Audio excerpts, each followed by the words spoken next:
Oxford school of science Amreli ધોરણ 6 સામાજિક વિજ્ઞાન પ્રકરણ નંબર 6 મૌર્ય યુગ ચંદ્રગુપ્ત અને સમ્રાટ અશોક.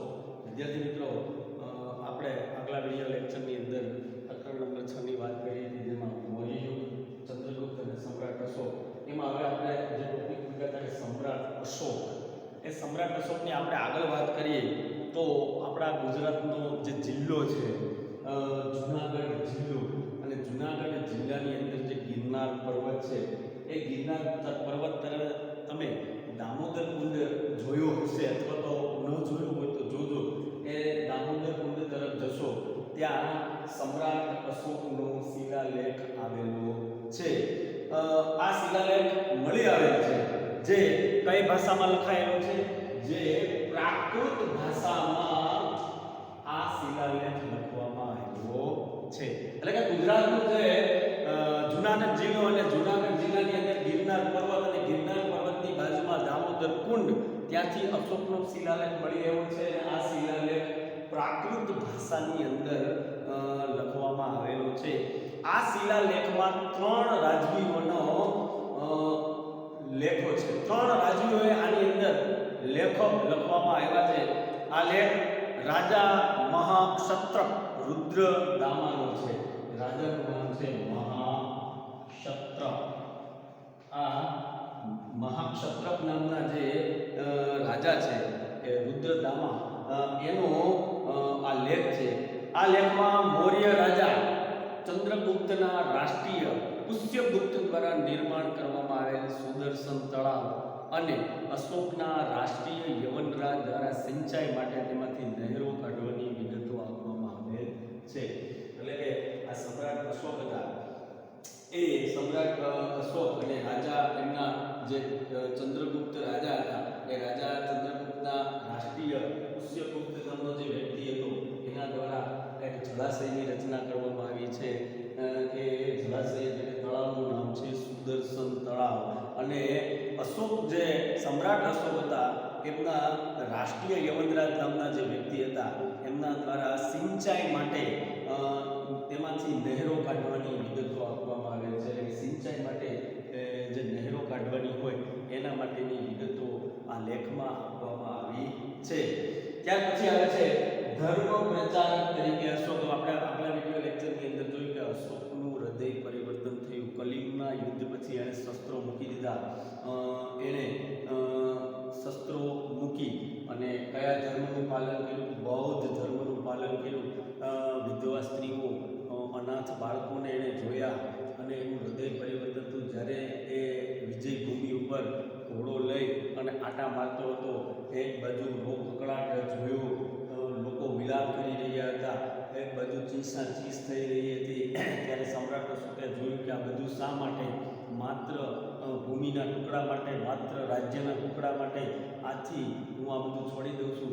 એણે ત્યાં ને ત્યાં શસ્ત્રોનો ત્યાગ કરી દીધો અને હવે પછી હું ક્યારેય શસ્ત્ર ઉપાડીશ નહીં, એવું સમ્રાટ અશોકે બોલ્યા. અને ત્યારબાદ એણે ધર્મનો આશરો લીધો અને ધર્મ પ્રચારક તરીકે, એટલે કે બૌદ્ધ ધર્મનો આશરો લીધો અને બૌદ્ધ ધર્મના પ્રચાર તરીકે અશોક છે પ્રખ્યાત થયા.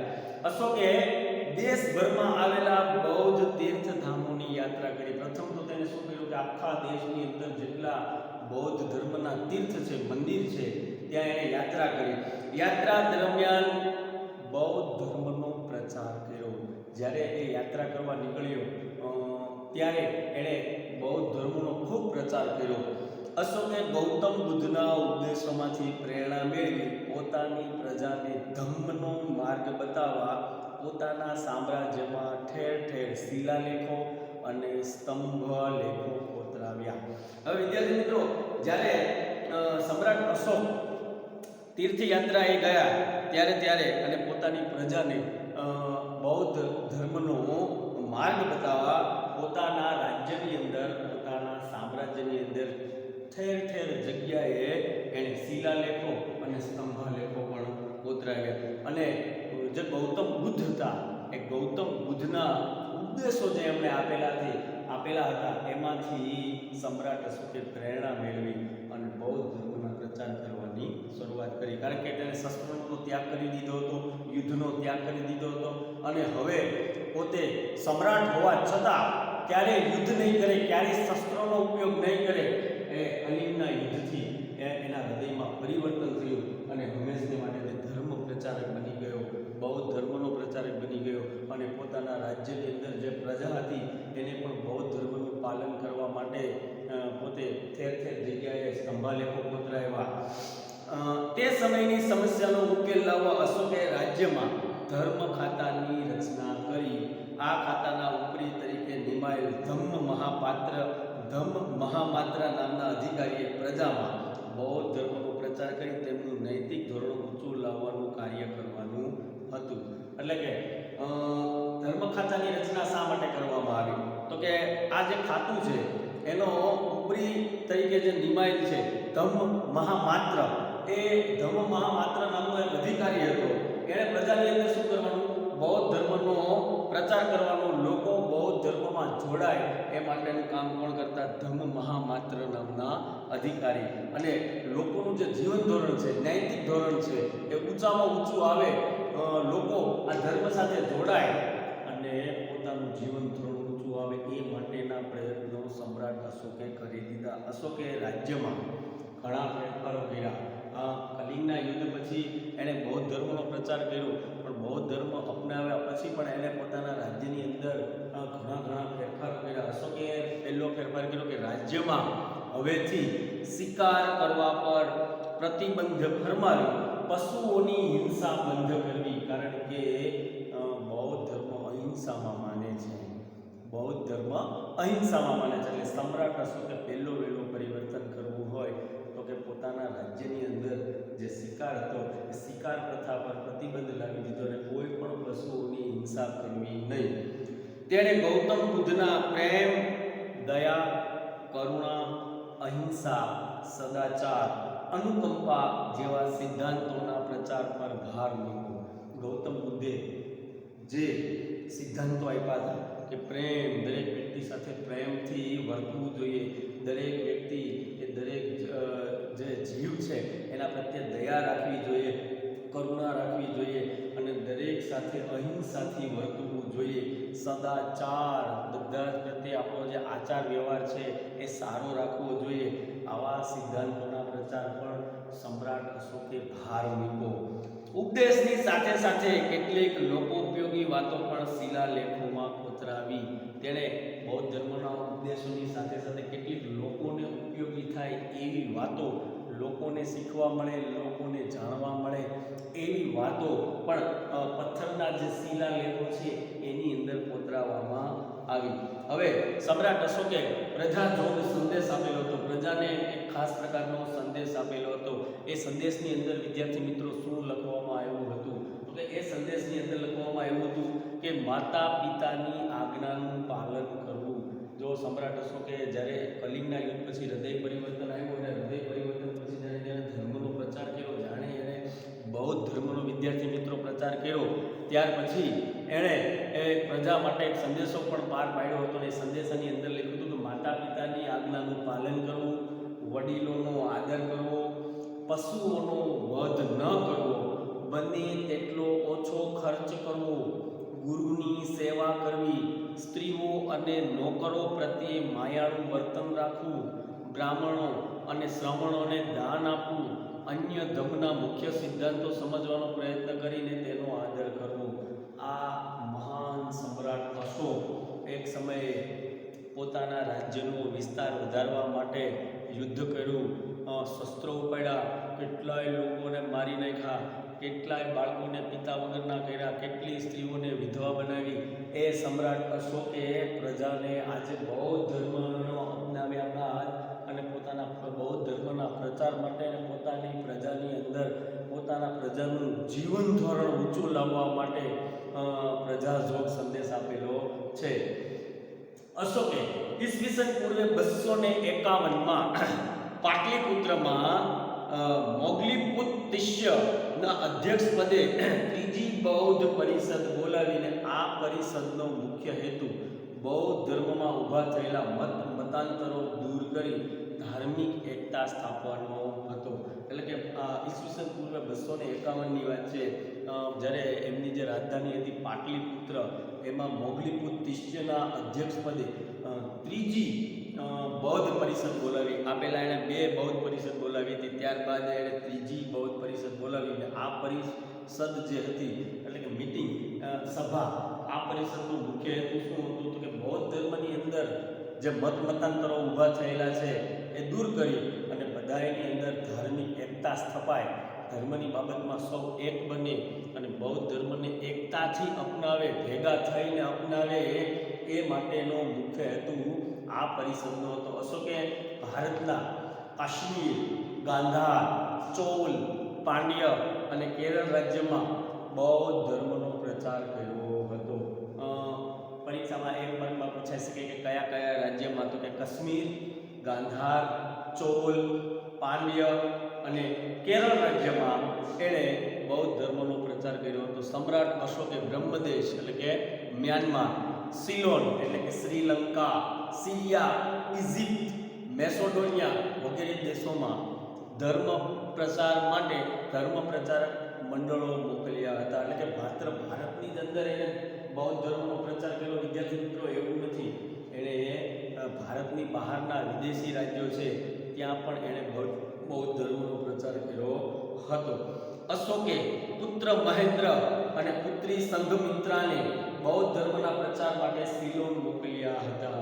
એમના દીકરી, સમ્રાટ અશોકના જે દીકરી અને દીકરો હતા, એમને પણ બૌદ્ધ ધર્મના પ્રચાર માટે સિલોન એટલે કે શ્રીલંકા દેશ છે ત્યાં આવેલું છે, એ સિલોનની અંદર એણે બૌદ્ધ ધર્મના પ્રચાર માટે પોતાના પુત્ર અને પુત્રીને મોકલ્યા હતા. એમના અશોકના પુત્રનું નામ હતું મહેન્દ્ર અને સમ્રાટ અશોકને પુત્રી હતી એનું નામ હતું સંઘમિત્રા. આ બંનેને શ્રીલંકાની અંદર જે સિલોન આવેલું છે એ સિલોનની અંદર બૌદ્ધ ધર્મના પ્રચાર માટે મોકલ્યા હતા. આમ અશોકે પોતાના શાસન દરમિયાન બૌદ્ધ ધર્મને રાજ્યાશ્રય આપ્યો હતો. એટલે કે સમ્રાટ અશોકે બૌદ્ધ ધર્મને પોતાના રાજ્યની અંદર આશ્રય આપ્યો હતો. અશોકે ધર્મ પ્રચાર ઉપરાંત પ્રજાના કલ્યાણના કાર્યો પણ કર્યા હતા. અશોકે માનવ અને પશુઓની સારવારની વ્યવસ્થા કરી. તેણે માનવની સારવાર થાય, સાથે સાથે પશુઓની સારવાર થાય એ માટેની વ્યવસ્થા પણ કરી હતી. કૂવા ખોદાવ્યા હતા, વૃક્ષો રોપાવ્યા હતા, રસ્તા બનાવ્યા હતા અને વિશ્રામ ગૃહોનું નિર્માણ પણ કરાવ્યું હતું. આ બૌદ્ધ ધર્મનો સમ્રાટ અશોકે પ્રચાર કરાવ્યો. વિદ્યાર્થી મિત્રો, સાથે સાથે એણે બીજા પણ ફેરફાર કર્યા હતા કે માનવની સારવાર થાય, પશુઓની સારવાર થાય એ માટેની પણ વ્યવસ્થા કરી હતી. આ ઉપરાંત એણે પોતાના રાજ્યની અંદર કૂવાઓનું ખોદકામ કરાવ્યું હતું, વૃક્ષો પણ રોપાવ્યા હતા અને વિશ્રામ ગૃહો એટલે કે આરામ કરવા માટેના જે ઘર છે એનું પણ નિર્માણ કરાવ્યું હતું. અશોકના ગુણો અને તેના કાર્યોને લીધે તે ઇતિહાસમાં મહાન રાજવી તરીકે સ્થાન ધરાવે છે. ઈસવીસન પૂર્વે 232માં સમ્રાટ અશોકનું અવસાન થયું. તેણે 36 વર્ષ શાસન કર્યું. હવે વિદ્યાર્થી મિત્રો, અશોક પોતાના રાજ્યની અંદર પહેલા જે કર્યું છે, પોતાના રાજ્યનો વિસ્તાર વધારવા માટે તેણે યુદ્ધો કર્યા, શસ્ત્રો ઉપાડ્યા, કેટલાય લાખોને હણી નાખ્યા, કેટલાય રાજાઓને મારી નાખ્યા, કેટલીય સ્ત્રીઓ છે એમને વિધવા બનાવી, એ બધી જ સાચી વાત છે. પણ ત્યાર પછી જ્યારે કલિંગના યુદ્ધ પછી જ્યારે એમનું હૃદય પરિવર્તન થયું અને ત્યાર પછી જ્યારે તેને બૌદ્ધ ધર્મનો પ્રચાર કરવા લાગ્યો, અને ત્યાર પછી પોતાના રાજ્યના જે પ્રજા છે એનું નૈતિક ધોરણ ઊંચું આવે, એનું જીવન ધોરણ ઊંચું આવે એ માટે એણે પ્રયત્ન કર્યા. અને આ ગુણોને લીધે અને તેણે પોતાના રાજ્યની અંદર જે કાર્યો કર્યા છે, પોતાના રાજ્યની અંદર જે ફરમાન બહાર પાડ્યા છે, એ બધાને કારણે ઇતિહાસમાં સમ્રાટ અશોક છે એ મહાન રાજવી તરીકે સ્થાન ધરાવે છે. અને એમનું મૃત્યુ ઈસવીસન પૂર્વે 232માં થયું અને સમ્રાટ અશોક 36 વર્ષ સુધી પોતાના રાજ્યની અંદર એને શાસન કર્યું. હવે ત્યાર પછીનો મુદ્દો છે મૌર્ય યુગનું વહીવટી તંત્ર.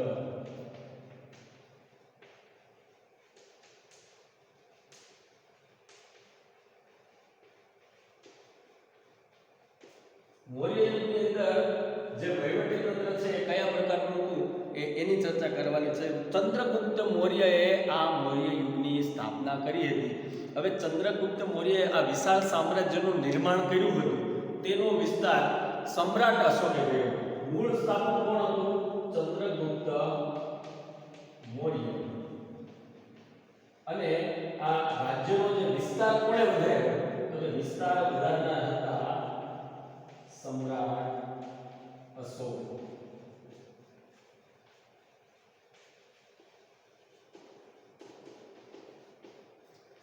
ફરીથી આપણે વાત કરીએ કે ભાઈ મૌર્ય યુગનું જે વહીવટી તંત્ર હતું એ વહીવટી તંત્રની અંદર જોઈએ તો આ મૌર્ય યુગની સ્થાપના કરનાર હતા ચંદ્રગુપ્ત મૌર્ય. અને આ આખા જે રાજ્ય છે એ રાજ્યનો વિસ્તાર વધારનાર હતા સમ્રાટ અશોક. વિશાળ મૌર્ય સામ્રાજ્યના વિભાગ પાડી તેનો સુવ્યવસ્થિત વહીવટ ચલાવવા માટેનું આયોજન ચંદ્રગુપ્તના એક મુખ્ય મંત્રી અને પ્રખર રાજનીતિજ્ઞ એ કોણ હતા? એમના શિક્ષક હતા. એ કોણ હતા? એમના આચાર્ય હતા. એ કોણ હતા? વિષ્ણુગુપ્ત ચાણક્ય, જેને કૌટિલ્યના નામથી વિદ્યાર્થી મિત્રો ઓળખવામાં આવે છે. એ કૌટિલ્ય દ્વારા જ એની ચંદ્રગુપ્તનું જે રાજ્ય છે એનું ચલાવવું કેમ, એનો વહીવટ કેમ કરવો એ માટેની સમગ્ર આયોજન કોણે કર્યું હતું? તો કે રાજનીતિજ્ઞ, એમના શિક્ષક, એમના આચાર્ય વિષ્ણુગુપ્ત ચાણક્ય અને કૌટિલ્ય દ્વારા કરવામાં આવ્યું હતું. આ સમયમાં વહીવટી તંત્રના 3 વિભાગો હતા. એટલે કે આ મૌર્ય યુગનું જે વહીવટી તંત્ર હતું એ 3 વિભાગમાં વહેંચવામાં આવ્યું હતું. આ મૌર્ય યુગનું વહીવટી તંત્ર છે એ પહેલું છે કેન્દ્રીય, બીજું છે પ્રાંતીય અને ત્રીજું છે પ્રાદેશિક. તો આ 3 વિભાગમાં આ મૌર્ય યુગનું સમગ્ર વહીવટી તંત્ર પાર પાડવામાં આવ્યું હતું. આ 3 પ્રકારે વહીવટી તંત્ર છે ચલાવવામાં આવ્યું હતું. પહેલું કેન્દ્રીય, બીજું પ્રાંતીય અને ત્રીજું સ્થાનિક એટલે કે પ્રાદેશિક. એમાં પહેલું છે કેન્દ્રીય વહીવટી તંત્ર. તો કે સમ્રાટ એટલે કે રાજા શાસન વ્યવસ્થામાં કેન્દ્ર સ્થાને હતું. એટલે કે કેન્દ્રીય વહીવટી તંત્ર હતું એમાં મુખ્ય સ્થાને કોણ હતો? એ કેન્દ્રીય વહીવટમાં મુખ્ય સ્થાને રાજા હતો. તે સામ્રાજ્યનો વહીવટી, લશ્કરી અને ન્યાય તંત્રનો વડો હતો. તેનું પદ વંશ પરંપરાગત હતું. એટલે કે રાજાનું પદ છે, અત્યારે તો ચૂંટણી થાય છે લોકશાહી સરકારની અંદર, પણ પહેલાં જ્યારે રાજ્ય વ્યવસ્થા હતી એટલે કે રાજા જે હતો એનો રાજા મૃત્યુ પામે એટલે એનો દીકરો, જે મોટો દીકરો હોય ગાદીએ આવે, એમ વંશ પરંપરાગત એનું પદ હતું. પાટલીપુત્ર અને તેની આજુબાજુનો પ્રદેશ સમ્રાટના સીધા અંકુશ હેઠળ હતો. તે મંત્રીઓ અને ઉચ્ચ અધિકારીઓની મદદથી વહીવટ ચલાવતો. ચાણક્ય એટલે કે કૌટિલ્યએ કુલ 18 ખાતાઓ દર્શાવ્યા છે, જેમાંથી મુખ્ય ખાતાઓ અને તેના ઉપરી વડા નીચે મુજબ છે. વિદ્યાર્થી મિત્રો, આ મૌર્ય યુગનું જે સમગ્ર વહીવટી તંત્ર છે 3 વિભાગમાં વહેંચવામાં આવ્યું છે. એમાં પહેલું છે કેન્દ્રીય વહીવટી તંત્ર. હવે કેન્દ્રીય વહીવટી તંત્ર છે એટલે કે મુખ્ય વહીવટ કોણ કરતો? મુખ્ય વહીવટ સમ્રાટ કરતો, એટલે કે રાજા કરતો. તે આખા સામ્રાજ્યનો વહીવટ કરતો. ત્યાર પછી લશ્કર, જે રાજા હોય એનું પોતાનું લશ્કર હોય એ સંભાળતો. અને આખા રાજ્યમાં કોઈ પણ જાતની સમસ્યા હોય એ માટે ન્યાય કોણ કરતો? એ રાજા એટલે કે સમ્રાટ પોતે જ કરતો. અને આ જે આખું રાજ્ય છે, આ મૌર્ય યુગ છે, એ મૌર્ય જે વંશ છે એ વંશનું કઈ રીતે ચલાવવામાં આવતું? કે વંશ પરંપરાગત રીતે એને ચલાવવામાં આવતું. એટલે કે રાજા હોય એ મૃત્યુ પામે એટલે એનો મોટો દીકરો છે એ રાજગાદીએ આવે. અને આ પાટલીપુત્ર એની રાજધાની હતી, એ એની આજુબાજુનો પ્રદેશ છે એ સમ્રાટના સીધા અંકુશ એટલે કે નિર્ણય હેઠળ આવતો. તે મંત્રીઓ અને ઉચ્ચ અધિકારીઓની મદદથી, અને એને મદદ કરવા માટે મંત્રીઓ પણ હતા અને ઊંચા અધિકારીઓ હતા, એની મદદથી સમ્રાટ છે એ વહીવટ ચલાવતો. અને આચાર્ય જે ચાણક્ય છે, કૌટિલ્ય છે, એને કુલ 18 ખાતાઓ દર્શાવ્યા છે. જેમાં પહેલું ખાતું છે ખેતી વિભાગ, એના ઉપરી હતા સીતાધ્યક્ષ. બીજું છે લશ્કર ખાતું, એના અધ્યક્ષ છે એટલે કે ઉપરી છે સેનાની. ત્યાર પછીનું ત્રીજું ખાતું છે ન્યાય ખાતું, એને ઉપરી છે પ્રદેશત્રી એટલે કે મુખ્ય ન્યાયાધીશ. ચોથું ખાતું છે વ્યાપાર ખાતું, એના ઉપરી છે પણ્યાધ્યક્ષ. પાંચમું ખાતું છે દફતર ભંડાર, એટલે કે એમાં રેકર્ડ રાખવામાં આવતા, તમામ પ્રકારના રેકર્ડ જે રાખવામાં આવે દફતર ભંડારમાં રાખવામાં આવતું. એના ઉપરી છે મહાઅક્ષ પટલ. ત્યાર પછી છે મુદ્રા ખાતું, એટલે કે એના જે ઉપરી છે મુદ્રાધ્યક્ષ. ત્યાર પછીનું આ રીતે આચાર્ય ચાણક્ય છે, વિષ્ણુગુપ્ત ચાણક્ય છે, કૌટિલ્ય છે, કુલ 18 ખાતાઓ દર્શાવવામાં આવ્યા છે. અને મેં તમને જે આ ખાતાઓ બતાવ્યા એ વિદ્યાર્થી મિત્રો તમારા પાઠ્યપુસ્તકની અંદર પણ છે. એમાંથી મુખ્ય ખાતાઓ અને એના ઉપરી વડા અધિકારીઓ છે એના જ નામ બતાવવામાં આવ્યા છે. 18 ખાતા બતાવવામાં આવ્યા નથી, માત્ર 6 જ ખાતા બતાવવામાં આવ્યા છે. એમાં પહેલું ખાતું છે ખેતી વિભાગ, બીજું ખાતું છે લશ્કર વિભાગ, ત્રીજું ખાતું છે ન્યાય ખાતું, ચોથું ખાતું છે વ્યાપાર ખાતું, પાંચમું ખાતું છે દફતર ભંડાર અને છઠ્ઠું છે મુદ્રા ખાતું એટલે કે પાસપોર્ટ ખાતું કહેવામાં આવે છે. ત્યાર પછી છે બ પ્રાંતીય વહીવટ. વિશાળ મૌર્ય સામ્રાજ્યને વહીવટી સરળતા ખાતર 5 વિભાગમાં વહેંચવામાં આવ્યું હતું. એટલે કે આખા સામ્રાજ્યનો વહીવટ સરળતા ખાતર સરળ બનાવવા માટે 5 વિભાગમાં વહેંચવામાં આવ્યું હતું. આ પ્રાંતના વડા તરીકે રાજ્યપાલ હતા. આ પદ પર મોટે ભાગે રાજકુમારોની નિમણૂક કરવામાં આવતી હતી. આ રાજ્યપાલનું કાર્ય સમગ્ર પ્રાંતમાં શાંતિ વ્યવસ્થાની જાળવણી કરવી, કરવેરા ઉઘરાવવા, રાજાના આદેશોનું પાલન કરાવવું અને પ્રાંતમાં બનતા બનાવોની સમ્રાટને સતત વાકેફ રાખવાનું હતું. હવે વિદ્યાર્થી મિત્રો, આ પ્રાંતીય વહીવટી તંત્ર જે હતું એને મુખ્ય 5 વિભાગમાં વહેંચવામાં આવ્યા હતા. એના વડા તરીકે કોને નિમવામાં આવતા હતા? જ્યારે કેન્દ્રની અંદર સમ્રાટ પોતે હતા, પણ અહીંયા પ્રાંતીય વહીવટમાં કેન્દ્રમાં કોણ છે? તો કે રાજ્યપાલ છે. અને રાજ્યપાલની અંદર કોની નિમણૂક કરવામાં આવતી? તો કે રાજાના જે રાજકુમારો છે એની નિમણૂક કરવામાં આવતી હતી. જ્યારે કેન્દ્રની અંદર સમ્રાટ પોતે જ હતો. અને આ રાજ્યપાલે શું કામ કરવાનું? તો કે સમગ્ર રાજ્યમાં સમગ્ર પ્રાંતમાં શાંતિ જળવાઈ રહે એની વ્યવસ્થા કરવાની, સમગ્ર રાજ્યની અંદરથી કરવેરા ઉઘરાવવા એની વ્યવસ્થા કરવી, રાજાના તમામ આદેશોનું પાલન કરવું એ આ રાજ્યપાલની ફરજ હતી. અને ત્યાર પછી આ પ્રાંતમાં બનતા બનાવો એટલે કે આખા પ્રાંતમાં કયા કયા નવા નવા બનાવો બને છે એ બધા જ બનાવોથી જે સમ્રાટ હોય, આખા રાજ્યના રાજા હોય, એને સતત માહિતી આપવાની અને વાકેફ રાખવાની કામગીરી હતી. અને ત્રીજું છે પ્રાદેશિક એટલે કે સ્થાનિક વહીવટી તંત્ર. આ વહીવટી સરળતા માટે કોઈ પણ પ્રાંતને આહાર એટલે કે જિલ્લા અને સ્થાનીય આહારને આહાર પ્રદેશ સંગ્રહણ તાલુકામાં વહેંચવામાં આવતો. આહારનો અધિકારી રાજુ અને પ્રદેશનો અધિકારી પ્રાદેશિક એટલે કે ગોપ કહેવાતો. વહીવટી તંત્રનું નાનામાં નાનું એકમ ગ્રામ્ય હતું. અત્યારે પણ આપણા દેશની અંદર નાનામાં નાનું એકમ ગામડું છે, ત્યાર પછી તાલુકો આવે, ત્યાર પછી જિલ્લો આવે, ત્યાર પછી રાજ્ય આવે, ત્યાર પછી બધા રાજ્યો ભેગા થઈને સમગ્ર દેશ બને. એમ મૌર્ય યુગની અંદર પણ સ્થાનિક વ્યવસ્થાની અંદર ગ્રામ્ય લેવલ હતું એ નાનામાં નાનું વહીવટી તંત્રનું એકમ હતું. એટલે કે જે વહીવટી તંત્રનું નાનામાં નાનું એકમ ગામડાને ઓળખવામાં આવતું તેનો ઉપરી ગ્રામીણ કહેવાતો, તેનો ઉપરી ગ્રામણી કહેવાતો. અને ગામના ચૂંટાયેલા સભ્યોની મદદથી આ ગ્રામણી ગામનો વહીવટ ચલાવતો. એટલે કે તેનો ઉપરી જે હોય એને ગ્રામણી તરીકે ઓળખવામાં આવતો હતો. એટલે કે આખું ગામ, અત્યારે આપણે ગામડાની અંદર જે ઉપરી છે એ કોણ કહેવાય? સરપંચ કહેવાય. એમ એ સમયમાં એ ગામડું છે એનો ઉપરી છે એને ગ્રામણી તરીકે ઓળખવામાં આવતો. અને ગામના ચૂંટાયેલા સભ્યોની સમિતિની મદદથી, એટલે કે ત્યારે આ જે ગામનો જે મુખ્ય વ્યક્તિ છે ગ્રામણી છે એની ચૂંટાયેલા સભ્યો એટલે ચૂંટણી કરવામાં આવતી અને ચૂંટાયેલા સભ્યો છે એની એક સમિતિ બનાવવામાં આવતી. આ સમિતિની મદદથી આ ગ્રામણી છે એ સમગ્ર ગામનો વહીવટ ચલાવતો. તો વિદ્યાર્થી મિત્રો, આખું મૌર્ય યુગનું વહીવટી તંત્ર છે એ 3 રીતે કરવામાં આવે છે. પહેલું છે કેન્દ્રીય વહીવટી તંત્ર, બીજું છે પ્રાંતીય વહીવટી તંત્ર અને ત્રીજું છે પ્રાદેશિક એટલે કે સ્થાનિક વહીવટી તંત્ર. એમાં સ્થાનિક વહીવટી તંત્રમાં છે એ ગ્રામ્ય લેવલ આવે.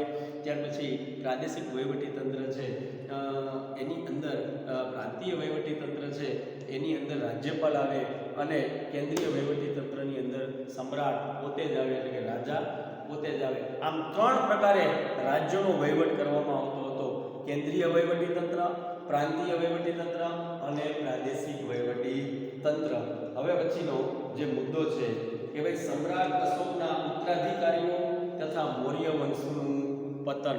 એટલે કે આ સમ્રાટ અશોક હતા એના જે ઉત્તરાધિકારીઓ એક પછીના જે અધિકારીઓ હતા એની વાત કરીએ અને મૌર્ય વંશ છે એ સમગ્ર મૌર્ય વંશનો નાશ કેવી રીતે થયો એની પણ વાત કરીએ. સમ્રાટ અશોકના મૃત્યુ બાદ તેના ઉત્તરાધિકારીઓ વિશે બ્રાહ્મણ, જૈન અને બૌદ્ધ ગ્રંથોમાંથી જુદી જુદી માહિતી મળે છે. પુરાણોમાં આપેલ માહિતી મુજબ મૌર્ય વંશમાં થઈ ગયેલ કુલ 9 કે 10 રાજાઓએ કુલ મળી 137 વર્ષ શાસન કર્યું હતું અને મૌર્ય વંશના અંતિમ રાજા બૃહદના નિર્બળ શાસનનો લાભ લઈ તેના સેનાપતિ પુષ્યમિત્ર શુંગે લશ્કરી કયા જોવાને બહાને બોલાવી તેની હત્યા કરી. આમ ઈસવીસન પૂર્વે 185માં પુષ્યમિત્ર શુંગે મગધની ગાદી પર શુંગ વંશની સ્થાપના કરી મૌર્ય વંશનો અંત આવ્યો. હવે વિદ્યાર્થી મિત્રો આમ જોઈએ તો બ્રાહ્મણ, જૈન અને બૌદ્ધ ગ્રંથો તમે જોશો તો એની અંદરથી પણ આ વંશની માહિતી મળે છે. પુરાણોની અંદર પણ આપેલી માહિતી મુજબ કે મૌર્ય વંશમાં કુલ 9 કે 10 રાજાઓ થઈ ગયા. કુલ 9 કે 10 રાજાઓ થઈ ગયા. 137 વર્ષ શાસન કર્યું હતું અને આ મૌર્ય વંશની અંદર એમનો જે અંતિમ રાજા હતો એ નિર્બળ શાસનનો લાભ લઈ અને એનો જે સેનાપતિ હતો એ પુષ્યમિત્ર શુંગ એ લશ્કરી કવાયત જોવાને બહાને બોલાવી અને એની હત્યા કરી નાખી અને મૌર્ય વંશનો જે છેલ્લો રાજા હતો એની હત્યા થઈ ગઈ. આમ ઈસવીસન પૂર્વે 185માં પુષ્યમિત્ર શુંગ નામના એટલે શુંગ વંશના હતા એણે મગધની ગાદી પર શુંગ વંશની સ્થાપના કરી અને હંમેશને માટે મૌર્ય વંશનો અંત આવ્યો. તો વિદ્યાર્થી મિત્રો આ રીતે જે એક સમયે ચંદ્રગુપ્ત મૌર્યએ જે આ વંશની સ્થાપના કરી હતી એ શુંગ વંશના જે હતા પુષ્યમિત્ર શુંગે એણે આ વંશનો નાશ કર્યો અને સમગ્ર મૌર્ય વંશ છે એનું પતન થાય છે. અને અહીંયા મૌર્ય વંશ છે એણે કુલ 137 વર્ષ શાસન કર્યું અને 9 થી 10 રાજાઓ એ આ શાસન ચલાવી અને મૌર્ય યુગનું નામ ખૂબ આગળ પડતું વધાર્યું. એમાંનો સૌથી પરાક્રમી અને સારામાં સારું કોઈ હોય રાજા તો હતા સમ્રાટ અશોક, જેણે ખૂબ નામના કરી અને ઇતિહાસમાં તેઓ અમર થઈ ગયા. તો વિદ્યાર્થી મિત્રો આજનો વિડીયો એ પૂરો કર્યો છે. હવે પછીનો જે પાઠ છે એ આપણે નેક્સ્ટ વિડીયોની અંદર જોશું.